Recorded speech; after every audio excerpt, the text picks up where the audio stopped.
The story with that one is that we wrote it as a straight kind of like pistol sort of track, you know, straight ahead rock track, and we've been working with this guy, part of the production team, because it has been a production team, this album, rather than produced by Arthur. It's been obviously me and Johnny, Arthur, our engineer Jim, and this guy used to be the keyboard player in Cameo, Merv de Payer, and he was our kind of he was the guy that messed up all our tracks, really.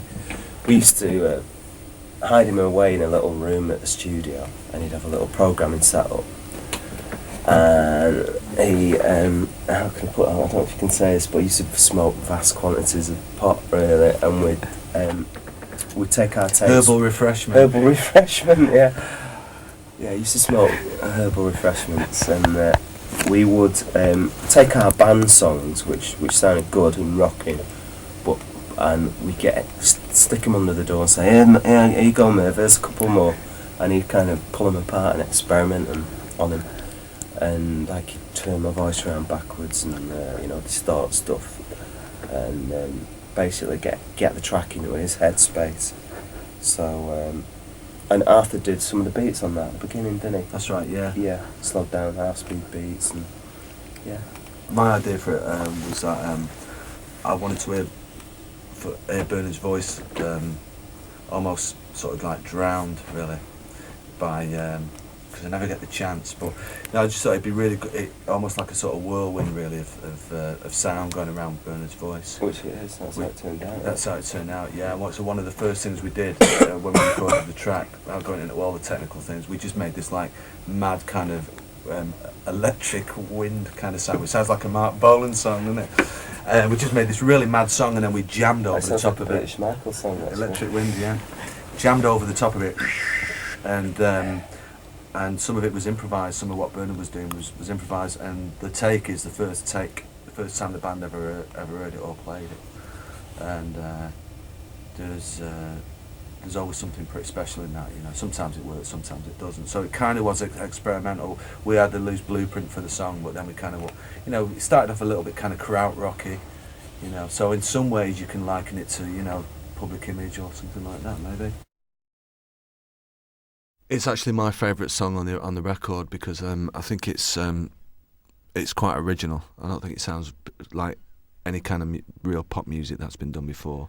And my idea for it really was to get almost like just a sound effect and get a bombastic kind of whirlwind of sound, really, with Bernard in the middle of this sort of vortex of sound, and we got up with some really weird kind of strange, almost like a krautrock kind of song. It's kind of inspired by the band Noi, and then Bernard wrote the words and the tune over the top, and we did it in first take, and it was almost like a sort of half improvised sort of piece of music, and I think it's my favourite track.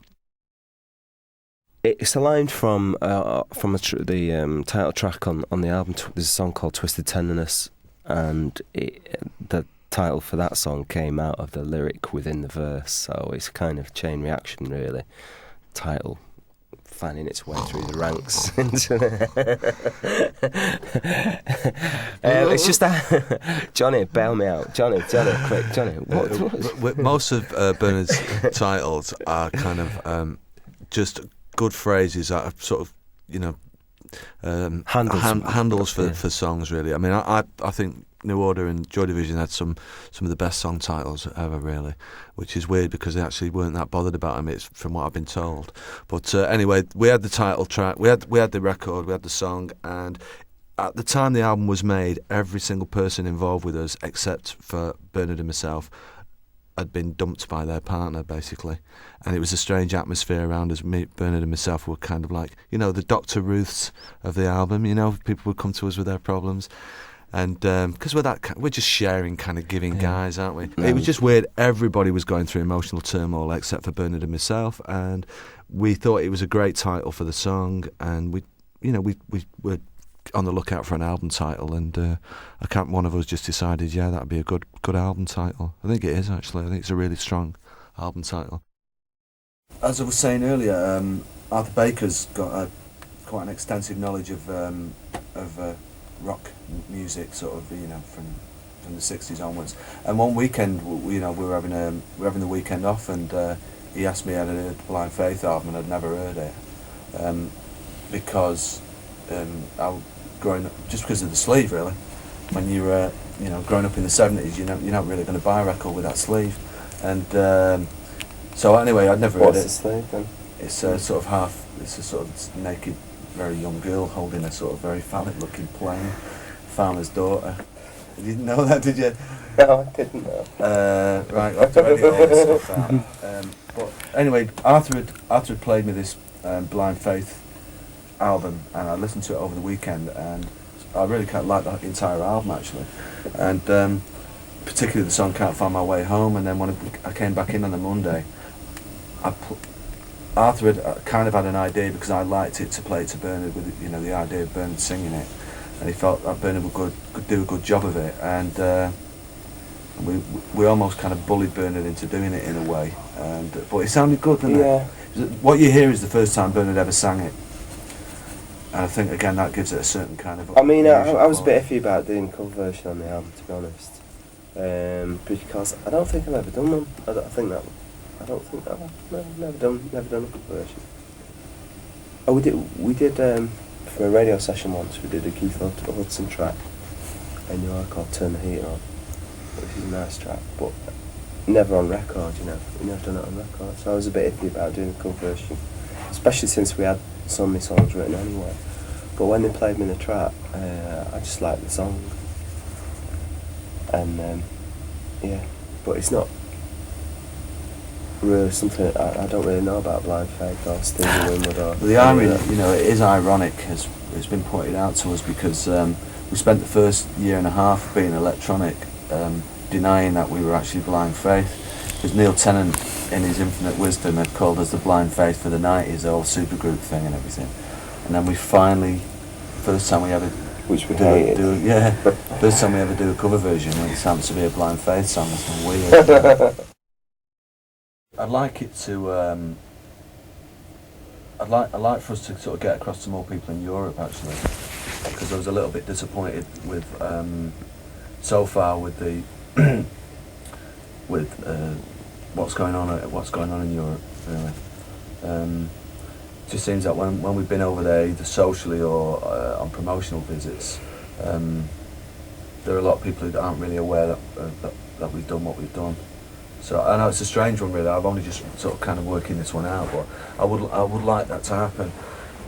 Speaking personally, though, I've got to say that, and this might change, that I'm just sort of still both. I feel actually very, very grateful to whatever and whoever, that I'm still kind of making pop music that gets attention. I think it takes a lot of work, and I know, speaking for the two of us, that we put a lot of blood, sweat and tears into it, really. I think the assumption is maybe because because we've had success, that we take it very easy, and nothing could be further from the truth. I think it gets more difficult, actually, and so there is a lot of work gone into it and into what we do, and there's a lot of thought gone into it and a lot of intent, but still I don't know, maybe it's my age or something, but I think, well, I've been doing it like men and boy now about 17, 18 years, and I'm still, getting to speak to people like you, and people are saying, oh, you've got a new record coming out, and how's it going to chart and all that, because I think that both of us would still be doing this anyway. That's the amazing thing.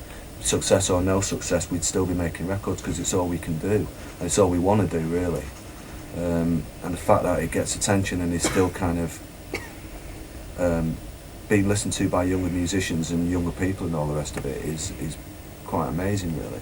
So, that's kind of a big kind of philosophical sort of statement. So all the rest of it for me, speaking personally, the rest of it for me is kind of, all kind of icing on the cake, really. We've never really been a group, a live band, and we were always reluctant to just cobble together a bunch of session musicians, strangers. We're actually more inclined to do what we did on the first album, which was to cobble together a bunch of friends who weren't musicians. And we have to find the middle ground now, musicians and friends. It's either been one or the other for us. And we've put together a band at the moment, and we're rehearsing with a band who are pretty fine, you know, and we've got a good sound and we've got a good set. So on paper we can do it, but we just need to know about the logistics. Really, it's a boring kind of technical logistical question, I think, because it isn't like, it's just like revving up a band right from scratch and technically getting it together. So it's one of those things that if it doesn't take months and months and months to put it together, we'll do it.